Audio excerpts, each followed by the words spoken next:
Hello everyone, welcome to another Rick's Picks. Today I'm going to be doing my review of the Frank Farzetta figure, Dark Wolf, from the movie Fire and Ice. So what I'm going to do is I'm going to take a look at him in packaging, and I'm going to take a look at the figure and his accessories, and then I'm going to give you my thoughts on. And just remember, if you do like this video, go ahead and check out my Conan and other fantasy figure playlist, and hit that like, share, and subscribe. They're all small clicks for you, but it really helps this channel grow. So without any further ado, let's get to the review. So here he is in packaging. I love the packaging for this. So this is the iconic cover for Fire and Ice. You know, it's the poster. It is a raised front. You can't really tell too much from this box. Maybe if I bring it in a little bit closer, you might be able to see that it's raised. Yeah, you see how the light reflects off of it, and you can see the raised form. So that's kind of cool that they actually use a raised design for this. All right, so you got the Frank Farzetta Icon Collection, what scale the figure is, and you open this up. All right, you get this, first you get this art of the figure, tells you a little bit about the character. Okay, then you, on this side, you got his name. Oops, get that glare off of there. Fire and Ice, his scale, get this nice picture of the figure with all his accessories, so that's really cool. All right, close it up. Spin it around this way. You got Fire and Ice, Dark Wolf, what scale he is. Spin it around this way. You get a little bit about Fire and Ice, what he comes with. Nice picture of the figure, all his accessories. The Farzetta, the company that makes it, and you have a QR code here. Spin it around here, get a nice picture of the figure, Fire and Ice, his name, scale, and the Farzetta Icons collection. All right, look at the top, get pretty much the same, the name of the movie, his name, and scale. You also get your age restriction right here. And then underneath you got your SKU and legal. So with all that being said, let's open him up and see what he's about. So first off, we're going to take a look at the figure. So far, he's a really good looking figure. I like the overall look to him. So let's give him the rotation. All right, you got this side, you got the back, and you have this side and back to the front. Now he does have holes in his feet for stands. For some reason, the Tigra figure, she did not come with it, so I did have to use a hip stand for her. But he does have holes in the feet, so that's pretty good. So let's start getting a closer look up at him. All right, I love the overall look of his head sculpt. That's really neat. I think it does capture the look from the animated movie. This necklace is pretty nice. It's a soft plastic. Really nicely detailed, loose, so when you move them around, it moves. The belt buckle looks really good. I like the detail to that. Even on the back of it, they took time to actually put the detail onto the back as well. So, overall, he is definitely a very good looking figure. So now let's start looking at his points of articulation. So the head does move. All right. You get a shoulder joint, an elbow joint, and you also got a wrist joint. All right, put those arms up. You got a joint right here underneath the ribs. Okay. And you do not have a belt line joint, so there's no joint in here. Spin them to the side. You got a thigh joint, a knee joint, all right, and you have an ankle joint. All right. So far as a figure, I like his overall look. I think he definitely looks really good as a figure. Now, here's an odd thing with him. Most figures usually have the peg hole on the back. His is sort of more centered. Maybe it's to just distribute the weight of the character, of the figure. I'm not sure, but just an interesting point. So now let's start looking at all the accessories he comes with. First off, he comes with a couple hands. So he comes with this open hand. Okay. Comes with another open hand. Okay. Comes with a fist. Right. And there's another fist here. There it is. Right.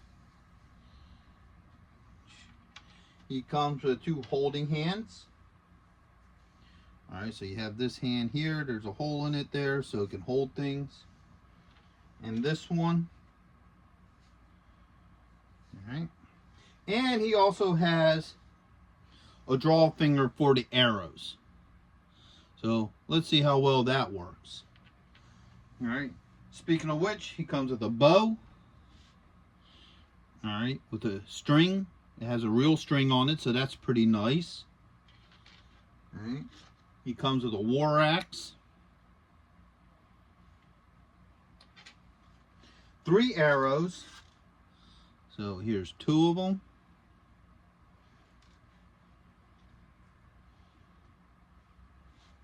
And the 3rd one.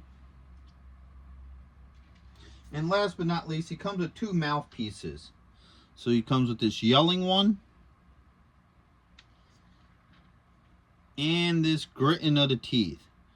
So first off, let's do something with these face pieces, because I'm kind of curious how this works. It looks like this just pulls out, I guess.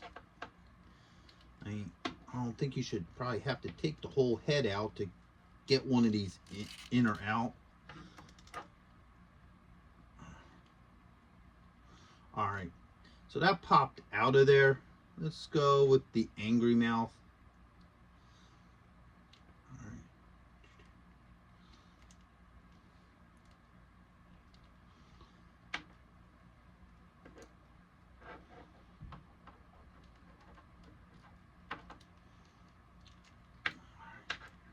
So there it goes. So what I did was I just spun the head around. It feels like it's a little bit easier to swap the heads around. I mean, not the heads, the face around. Swing this back around too. Alright. So there you go. There's one of the faces. Like I said, I personally just spun the head around. And the reason why I did that is because you get a better drop with the back muscles opposed to the chest muscles. So that seems to me to be the easiest way to do it. If you know of an easier way, let me know. Matter of fact, I'll try that one more time because his head doesn't go back that far and I really don't want to pull the head off. Okay, so what I did is, like I said, I just turn it around this way. And then I kind of use my thumb to kind of work it out of there. I mean, this is kind of a bugger to try to get off of there. I mean, maybe it might be easier to take the head off, but then what's the... Alright, so that head came off pretty easily. Yeah. You know what? It just seems better just to take the head off. Alright, so... put it back on. Alright, so the head pops off and on pretty easily.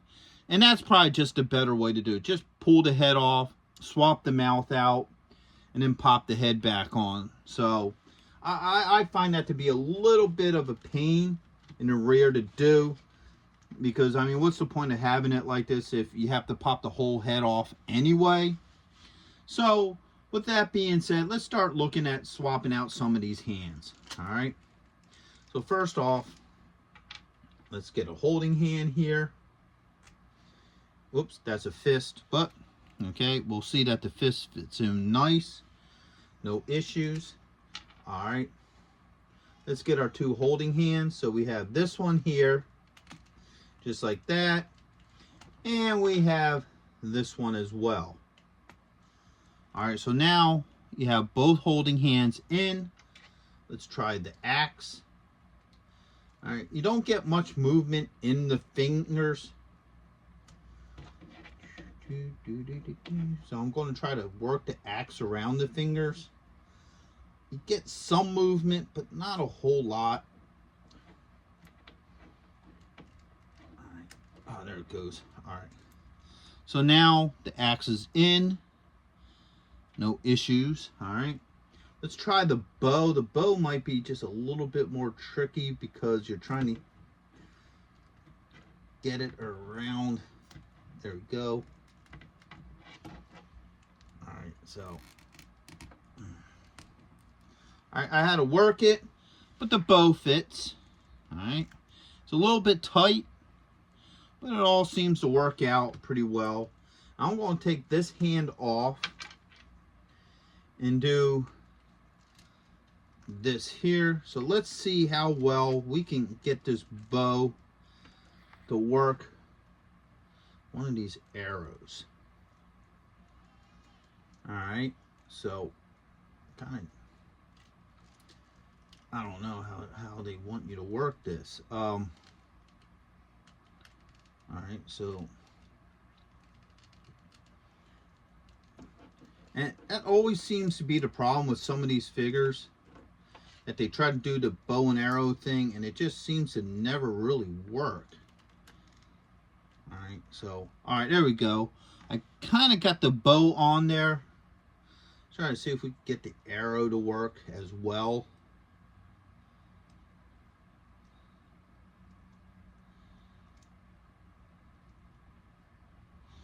All right, so I kind of got it working. You could probably get it to work a little bit better if you play around with it. But at least I do got the arrow on there. He does hold the string back, so I will give it that. At least you can do that with it. All right, because when you look at this hand here, the wire will actually fit right in here. And it fits pretty well in there, so I don't have any issues with that. So, get him back on here. Let's do another hand swap. Let's get one of these open hands on there. All right. So, all the hand swaps work really well. I think it would have been nice if they would have just gave him a little bit of a quiver for these arrows. You know, I don't think he had one in the movie, but it'd still just be a nice addition to this figure.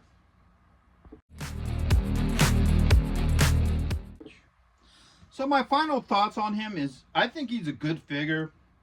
I like the overall look to him. He definitely captures the whole look from the animated movie. All his joints work very well. You know, they're not really tight. They're not really loose. They just work fine. The face swap's a little bit of a pain. You know, I think it would have been nice if there was just an easier way to pop that out without having to take the whole head off. You know, to me personally, I feel like that defeats the purpose of just swapping out the mouth. The hands swap out very well. The bow and arrow kind of works. Maybe if you play around with it a little bit more, you might be able to get some better positions or poses out of that, but it's okay. So overall, I do think he's a neat looking figure. I think he would definitely look cool with any of your sword and sorcery figures, or, you know, your Frank Farzetta figures or your Conan figures and what have you. I think he'll fit very nicely in there. I don't have any overall issues with this figure. So with that being said, I hope you guys do like this review. If you did, go ahead and check out my Conan and other fantasy figures playlist and hit that like, share, and subscribe. They're all small clicks for you, but it really helps this channel grow. So until the next one, late.